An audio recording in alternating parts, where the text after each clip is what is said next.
கோவில் நிறைய இடத்துல சொல்லிட்டோம். ஆனால் எப்பயுமே பிரசாதத்தை பற்றி நம்ம பேசினதே இல்லை. இன்றைக்கி அதை பற்றி பேசிடலாம். பிரசாதங்கிறது வாங்கணுமா வாங்கக்கூடாதாங்க? சில பேர் கேட்டால் என்ன சொல்கிறாங்க, அவர் வாங்கிக்கிட்டோன்னு நான் விட்டுட்டேன், நான் வாங்கிட்டேன்.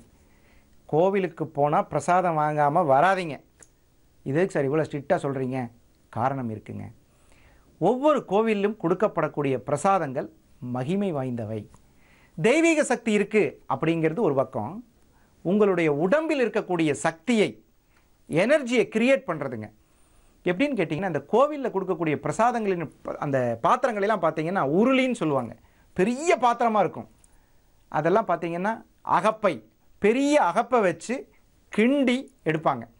ஒவ்வொரு கோவிலினுடைய பிரசாதமும் எதனால் ஏற்படுத்தப்பட்டது அப்படின்னா, அந்த ஊரில் இருக்கக்கூடிய நோய் வராமல் இருக்கிறதுக்கு தகுந்த மாதிரி ஏற்படுத்தப்பட்டது தான் பிரசாதம். வீட்டில் நம்மளால் செய்ய முடியாதுங்க. கோவிலில் சுவாமிக்கு படைக்கப்படக்கூடிய பிரசாதம் சுத்தமானது.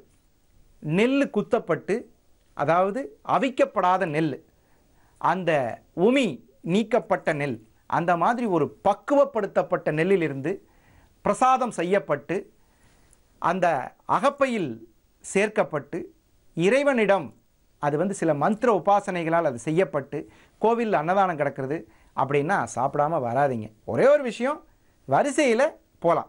அதை சிந்தாமல் சாப்பிட்றதுக்கு என்ன விசேஷங்கிறத நம்ம பல கோயில்களில் நான் சொல்லியிருக்கேன். பிரசாதம் ஒரு கோயிலில் கொடுக்குறாங்கன்னா ஒரு 5 நிமிஷம் நின்று வாங்கி சாப்பிடுங்க. அதில் கௌரவம் தேவையே இல்லை. அது கண்டிப்பாக இறைவன் உங்களுக்கு அந்த பிராப்தத்தை கொடுக்குறான். அந்த கொஞ்சோண்டு பிரசாதம் கொடுத்தாலும், இவ்வளோ பிரசாதம் கொடுத்தாலும், அது உங்களுடைய உடம்பில் இருக்கக்கூடிய சக்தியை அதிகப்படுத்தும், கண்டிப்பாக அதிகப்படுத்தும்.